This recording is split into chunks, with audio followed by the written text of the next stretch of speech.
नमस्कार, आपके साथ मैं रीना झा बालियान। आज है 22 मार्च।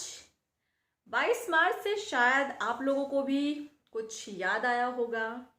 जी हाँ, आज से ठीक एक साल पहले यानी कि 22 मार्च 2020 आज का ही दिन था जब हमने ताली और थाली बजाई थी।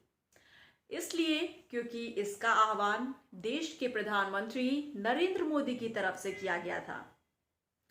लेकिन ये देखिए कि एक साल हो चुका है जनता कर्फ्यू को, क्योंकि आज के ही दिन लगा था जनता कर्फ्यू।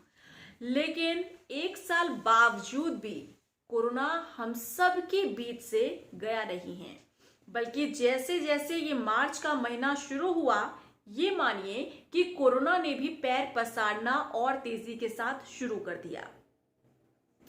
22 मार्च को जनता कर्फ्यू लगा था। एक दिन का वो ट्रायल था। एक दिन ये देखा गया कि अगर देश का नागरिक, हर एक नागरिक अपने घर में रहेगा, सड़क पर अगर कोई नजर ना आए, तो आखिर कोरोना पर किस कदर से कंट्रोल पाया जा सकता है। ये ट्रायल कई हद तक सक्सेसफुल रहा। उसके बाद सरकार ने 2 दिन के बाद यानी कि 24 मार्च से पूर्ण लॉकडाउन लगा दिया था।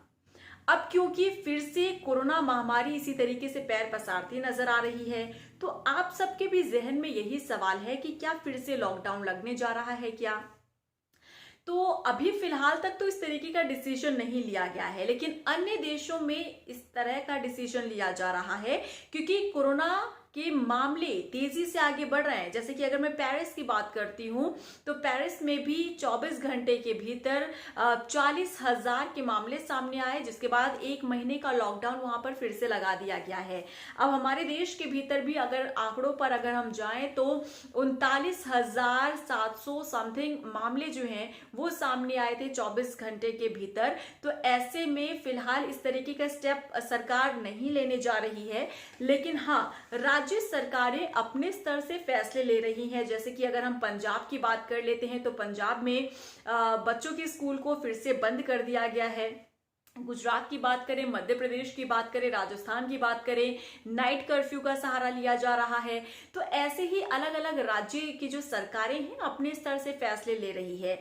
लेकिन बेहद जरूरी इसलिए ये हो जाता है आज एक बार फिर से इस मुद्दे पर चर्चा करना और उस दौर को फिर से याद करना, ताकि उस दौर को हम याद करें तो एक डर फिर से पैदा होता है। और डर इस वक्त हर किसी के जहन में होना इसलिए भी जरूरी है क्योंकि आपके मन में अगर डर होता है तो फूक फूक कर कदम रखते हैं। और इसीलिए क्या यहाँ पर कहा जा रहा है कि अगर हम उस समय को याद करें, क्योंकि हमने देखा 22 मार्च को जनता कर्फ्यू, 24 तारीख से पूर्ण लॉकडाउन, उसके बाद 1 महीने का, 2 महीने का, 3 महीने का लॉकडाउन जो है आगे वो बढ़ता चला गया।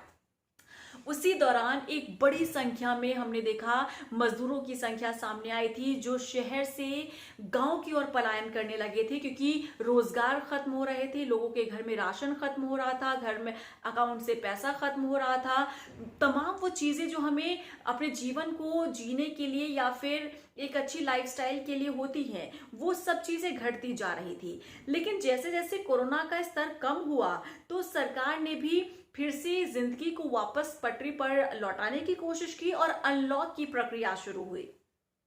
अब क्योंकि अनलॉक की जब प्रक्रिया शुरू हुई तो लोगों ने भी ढील बरतना शुरू कर दिया। यहां तक कि आप में से जितने भी व्यूवर्स हैं, मुझे लगता है कि आज भी अगर आप अपने घर से बाहर निकलते होंगे तो शायद ही आप मास्क का प्रयोग करते होंगे। लेकिन फ्रेंकली स्पीकिंग कि मैं आज भी अगर ऑफिस के लिए अपने घर से निकलती हूं तो आई यूज टू वियर मास्क, क्योंकि एक वो मैंने अपनी जिंदगी के साथ उसे जोड़ लिया है। बेहद जरूरी मैं उसे मानती हूँ, क्योंकि जितनी अभी तक हमारे पास क्योंकि प्रॉपर दवाई नहीं आ पाई है, हाँ टीकाकरण अभियान जरूर शुरू हो गया है, ये वैक्सीनेशन जरूर है, लेकिन ये कोरोना को खत्म करने वाली दवाई नहीं है। तो इसीलिए एहतियात बरतकर ही हम कोरोना को भगा सकते हैं अपने देश से। तो इसीलिए मैं आप लोगों से भी अपील करती हूं, क्योंकि साल नया शुरू हुआ एक उम्मीद के साथ, लेकिन महीना जब वो आया 2020 जैसा, तो इस स्थिति जो है वो भी 2020 से जैसी बनती नजर आ रही है।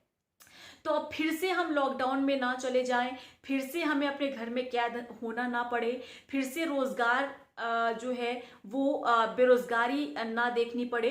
तो इसीलिए एहतियात बरतिए, अपनों से मिलिए, लेकिन थोड़ा सा सोशल डिस्टेंस को मेंटेन कीजिए, क्योंकि त्योहार भी आ रहा है और त्योहार में अक्सर ही एक दूसरे से मिलते भी हैं, जुलते हैं, तो और भीड़ में हम पहुंचते हैं। तो आपको देखिए फिर से उन्हीं चीजों को अप्लाई करना है अपने जीवन में। मास्क का प्रयोग मत कीजिए, माफ कीजिएगा, मास्क का प्रयोग कीजिए, सोशल डिस्टेंस को मेंटेन कीजिए और एक दूसरे से गले मत मिलिए, नमस्कार कीजिए, क्योंकि ये हमारी सभ्यता भी है, हमारी संस्कृति भी है। हम इसे अपनाएं तो और अच्छा होगा। हाथ मत मिलाइए, सैनिटाइजेशन अपने हैंड को बार बार करते रहिए, वॉश कीजिए अपने हैंड को, ताकि हम कोरोना को अपने आसपास भी ना भटकने दे। बहुत जरूरी है इस वक्त में, सतर्कता बहुत जरूरी है, ताकि हम फिर से वो समय ना देखें जो 2020 ने हमें दिखाया है। तो और भी आप लोगों ने जैसा मुझसे सवाल भी किया था लॉकडाउन को लेकर, तो फिलहाल इस तरह की कोई भी खबर नहीं है।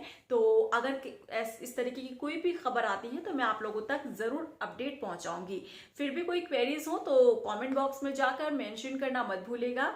आप मुझे क्वेश्चंस पूछ सकते हैं, ताकि अगला वीडियो क्रिएट करूं तो आपके सवालों का जवाब उस वीडियो में आपको मिल जाए।